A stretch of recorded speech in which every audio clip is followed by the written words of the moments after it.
2015 আর 2023 দুটো one day world cup জেতা Steven Smith 36 বছর বয়সে ওয়ানডে ক্রিকেট থেকে অবসর নিয়েছেন এবং ঠিক সেই সময় বাংলাদেশ ক্রিকেট বোর্ড মাহমুদুল্লাহ রিয়াদ এবং মুশফিকুর রহিমের সাথে আবারও চুক্তি করেছে, অর্থাৎ বিসিবির যে সেন্ট্রাল কন্ট্রাক্ট সেখানে দুজনই আসলে রয়েছেন এবং এটা নিয়ে সোশ্যাল মিডিয়াতে ব্যাপক আলোচনা চলমান রয়েছে যে ঠিক কোন সময়টা থেকে মুশফিক কিংবা মাহমুদুল্লাহ রিয়াদ তারা আসলে অবসরের সিদ্ধান্ত নেবেন। প্রথমত, একজন পেশাদার ক্রিকেটার কখন অবসর নেবেন এটা একান্ত তার ব্যক্তিগত ব্যাপার, সুতরাং সেই সিদ্ধান্ত নেওয়ার অধিকার শুধুমাত্র একজন ক্রিকেটারের।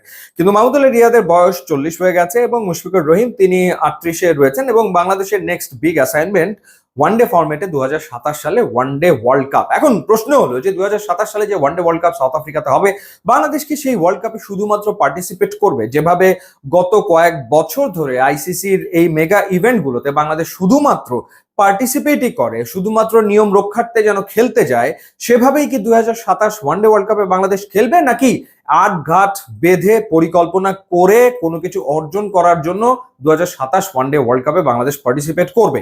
যদি সেটা হয়ে থাকে তাহলে বিসিবি কে এখন থেকে একটা শক্তপোক্ত প্ল্যান ডেফিনেটলি করতে হবে 27 বিশ্বকাপ নিয়ে। এখন বিসিবি যদি মনে করে যে 27 বিশ্বকাপে মাহমুদুল্লাহ রিয়াদ এবং মুশফিকুর রহিম দুজনই থাকবেন, একজনের বয়স হয়ে যাবে 42 আর একজনের হয়ে যাবে 40, কিন্তু তারা আসলে থাকবেন, যদি বিসিবি এরকম প্ল্যান করে তাহলে সেই প্ল্যান, তাহলে ডেফিনেটলি দুইজনকে সেভাবে করে 2027 ওয়ার্ল্ড কাপ পর্যন্ত ক্রিকেটটা চালিয়ে যেতে হবে, তাদের ফিটনেস নিয়ে কাজ করতে হবে এবং তারা যদি পারফর্ম করে তাহলে তারা পারবে। আর যদি বিসিবি মনে করে না এই জায়গাটাতে এই পরিকল্পনাতে মাহমুদুল্লাহ রিয়াদ এবং মুশফিকুর রহিম আর থাকছে না, সেই ক্ষেত্রে বিসিবি কে সিদ্ধান্ত নিতে হবে যে নতুন প্লেয়ার, নিউ প্লেয়ার কারা রয়েছে। সেই জায়গাতে ডেফিনেটলি শামীম হোসেন পাটোয়ারি এবং মাহিদুল ইসলাম অঙ্কন এই দুইজনের কথা আসতেই পারে, যারা আসলে এই ন্যাশনাল টিমের রাডারের ভেতরে ডেফিনেটলি রয়েছেন। এবং সেই ক্ষেত্রে 5 এবং 6 নম্বরে শামীম হোসেন পাটোয়ারি এবং মাহিদুল ইসলাম অঙ্কন উইকেট কিপার ব্যাটার, তাদের দুজনকে যদি বিবেচনা করা হয়, তাদেরকে যদি 2027 পরিকল্পনায় ইনক্লুড করা হয়, তাহলে তাদেরকে এখন থেকেই বিবেচনায় রেখে সামনে যতগুলো ওয়ানডে সিরিজ রয়েছে সেই সিরিজগুলোতে তাদেরকে টানা সুযোগ দিয়ে যেতে হবে, কারণ একজন প্লেয়ারকে থিতু হতে তো সময় দিতে হবে। সুতরাং 27 পরিকল্পনায় যদি অঙ্কন এবং শামীম পাটোয়ারি থাকে তাহলে এখন থেকে তাদেরকে টানা খেলিয়ে যেতে হবে। আর যদি তারা না থেকে থাকে, যদি মাহমুদুল্লাহ রিয়াদ এবং মুশফিক থাকে, তাহলে সেভাবে করে প্ল্যান করতে হবে। বিসিবি কে কোনো একটা সিদ্ধান্ত ডেফিনেটলি নিতে হবে। বেশিরভাগ ক্ষেত্রে যেটা হয় যে টুর্নামেন্ট শুরুর একদম আগ মুহূর্ত গিয়ে তখন আসলে বিসিবি চিন্তা করে, নির্বাচকরা চিন্তা করে, আচ্ছা ঠিক আছে কি টিম করা যায়। এভাবে যে রেজাল্ট আসে না সেটা তো প্রত্যেকটা আসলে প্রমাণিত হচ্ছে যে ওভাবে হয় না।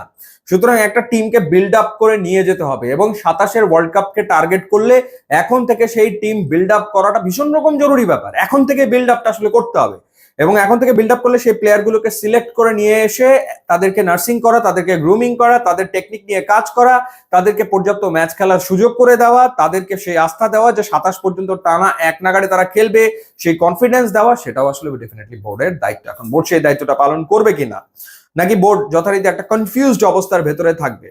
সুতরাং যেটা নাজমুল আবেদিন ফাহিম বলেছেন যে প্রমাণ করতে হবে মুশফিক বা মাহমুদুল্লাহ রিয়াদকে, এখন প্রমাণ করতে হবে বিসিবির পক্ষ থেকে যদি বলা হয়ে থাকে, ডেফিনেটলি পারফর্মারকে মানুষ তখনই হাততালি দেয় যখন সে পারফর্ম করে, বয়স আসলে বিবেচনা করে না, আবেগকে দেখা হয় না, পারফর্মারের কাজই আসলে পারফর্ম করে যাওয়া। তো সেই জায়গাটাতে এখন দেখার ব্যাপার যে বিসিবি আসলে ঠিক কি ধরনের সিদ্ধান্ত নেয়। তবে আমার মনে হয় যেই সিদ্ধান্তই নিক সেই সিদ্ধান্ত ইমিডিয়েট এখনই নেওয়া উচিত 27 বিশ্বকাপকে সামনে রেখে। জানিয়ে রাখি যে কঠিন আবহাওয়া এবং তীব্র গরমে ঘরকে সুরক্ষা দিতে নিয়ে আসুন Nippon Paints, trusted Japanese brand. YouTube, Instagram link আছে, যোগ দিলে খুবই খুশি হবে। Thanks for watching.